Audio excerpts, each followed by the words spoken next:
Hello everybody, welcome back to 8-Bit Writer. Fuck, I'm confused. Hello everybody, my name is Gray. Welcome back to 8-Bit Writers. This is cozy writing advice in which I try to make it as cozy as possible while also giving you some tips on how to be a better writer. I have my cat here, Salem. I don't know how long she'll be here, but she's here. And an array of stuffies. There's a painting I did up there, and an altar to one of our deities.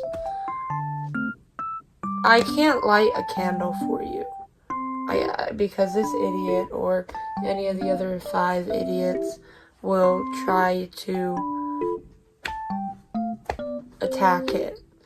I could show you a candle though. I'll show you,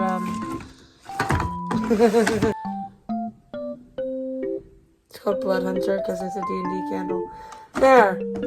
You had your candle. Let's get into the advice. Okay, so what are we talking about today? We are talking about antagonists. Specifically, the 4 vital parts, in my opinion, to a antagonist feeling as powerful of a character as you can make them. I broke it down into 4 parts to keep it as simple as possible. These are each kind of broad-ish categories, but I narrowed them down as much as I could to be one key concept per item. So let's get right into it. Number 1 is motive. Ever took a forensic science class? I don't think they talked about it in forensic science, but you know, in like crime shows or whatever, they always are talking about the killer's motive.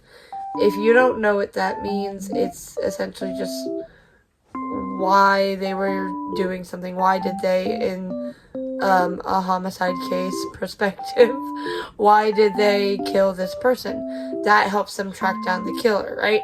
In this case, it helps us track down who our character really is. What is their motive and why? No one likes a villain who is doing it just 'cause. In fact, even Salem looked at me on that one. It's a little annoying, I'm not gonna lie. And everyone is subjective to their own opinion. There is, I'm sure, a whole team of people out there who disagree with me on that. But most of the time, not every time, I want to make that clear. If you think you really have something going, if you really think you're cooking, like, keep cooking, okay? But most of the time, no one likes a villain who just does it just 'cause. So, there's that. Hashtag keep cooking. Like, yeah, I wrote down this example when I was, writing down these notes. Imagine if you confronted, like, a person who just, like, ruined your life, and you confronted them, and you were like, why did you do this to me? And they were like,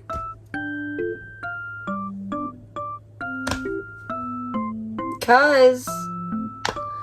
Like, wouldn't that just be, like, the most infuriating thing in the world? That's how a lot of readers feel. On a lesser extent. But that's how a lot of readers feel when they get to the end or the whatever, they're invested in the story, and then they find out that the whole reason the villain has been doing everything they're doing was there wasn't a reason. Because that's what just 'cause means. Like, they're evil because they're just evil. They were born that way. That's not how people work. Shouldn't be how your monsters work most of the time. There's exceptions. There's, like, entities of pure evil and entities who are prone to evil and etc. Like, that gets messy, right? Fantasy, it gets messy. But, like, say we're talking just strictly contemporary. No one is evil just because they're evil. Some of the sickest people in the world you can think of were not evil just because. And that's not meant to sympathize with them. It's meant to be real. No one is just like that. So you want to have a good, strong motive. You want it to be clear. You want it to be concise. and you want it to be powerful. It doesn't necessarily need to be a trauma dump or a tragic backstory at all, necessarily. It could be, if that's what you are trying to get out of the story, if that is conducive to your story.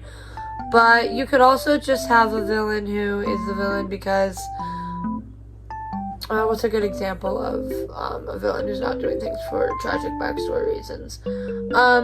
Someone whose fatal flaw is that they are power hungry. Maybe they just get attached to this power, and that could be that kind of motivation. Or, maybe a villain who isn't evil at all. They have prior relationship with the protagonist, maybe that the reader doesn't know about, or they know something that the readers don't, that maybe it looks like they're just evil on the outside, but then you learn something big and you realize they've been the good guy all along. There are plenty of avenues you can take to not do just cuz. My second piece of advice is that a villain needs an advantage, which is not to be confused with privilege. This is not to be confused with privilege because, while it could be a privilege, especially if that's the kind of story you're writing, but I mostly mean they have some leg up over the protagonist. Maybe they always get information before they do, or they're just way more powerful in numbers or physicality. Maybe they have more people on their side who believe them more, or something like that. They need to have some kind of advantage, and most of the times they shouldn't be afraid to use it, but at the very least, you should not be afraid to use it. In fact, don't spam key it. I'm not saying that. But if you see the opportunity to use this advantage that the villain has, use it. It will complicate the story, I guarantee it. It isn't there for no reason, and it furthers the plot while simultaneously developing the villain as a character. I think an antagonist having some kind of advantage over the protagonist is very important in a novel. Number 3 is dimension. Don't let your villain be a slab of cardboard. I am begging you. Give them some life. This doesn't necessarily need to be life even. Maybe their life is that they are very lifeless and monotone and flat. Maybe they seem very disinterested in everything, and maybe they are, maybe they aren't. But they are just as much of a character. They are just as much of a character as your main cast is. Flesh your villain out just as much as you would any other character. How did they grow up? How do they feel about how they grew up? What are their parents like? Do they have parents? Is it the standard family model, quote unquote, because what does that mean? Or is it a one-parent situation? Is it a mom or a dad or a non-binary parent? Do they have siblings? Is it a contemporary story? Do they speak any other languages, and how did that happen? What hobbies do they have? What do they do in their free time? If they were given exactly what they wanted tomorrow, what would they do after that? These are all questions you may or may not already be asking / have asked your main cast, but have you asked your villain? I just noticed Salem. How long has she been doing that for? Editor Gray, tell me how long she's been doing that for. Yeah, you're a good girl. You make things cozy. You and all the stuffies. Anyway, final tip, number 4 is edge, which is not to be confused with advantage. The advantage shouldn't be what or only what makes the villain threatening. Advantage is, we are talking about threatening for sure. They have an advantage over the protagonist that is threatening. But with Edge, it's not just about being threatening. It's about being scary.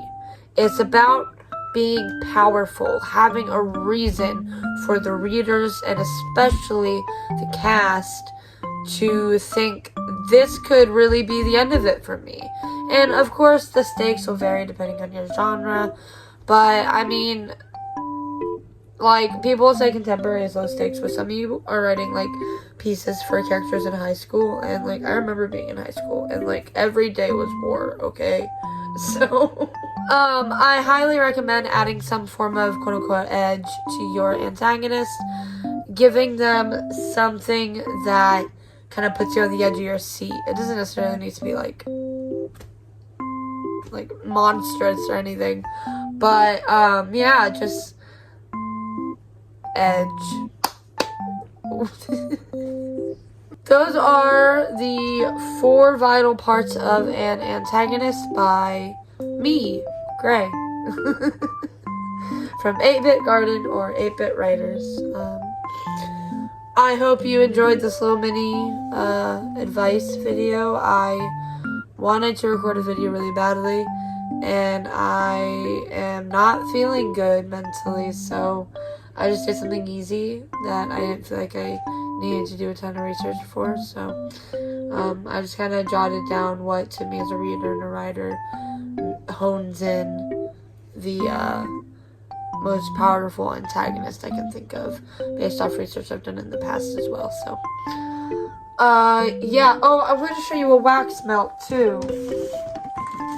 This one, iced lemon sugar cookies. That's what we have on right now, I think. Okay, see you next time. I'm gonna say next week, but who am I? Not someone who posts just on the same day every week. See you next time. Bye.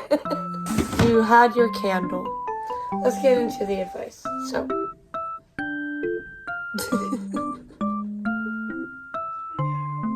I wanted that to be the intro because I thought it might be funny.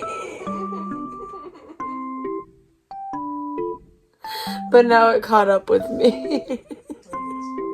Good, thank God. I was worried. Do you need a cough?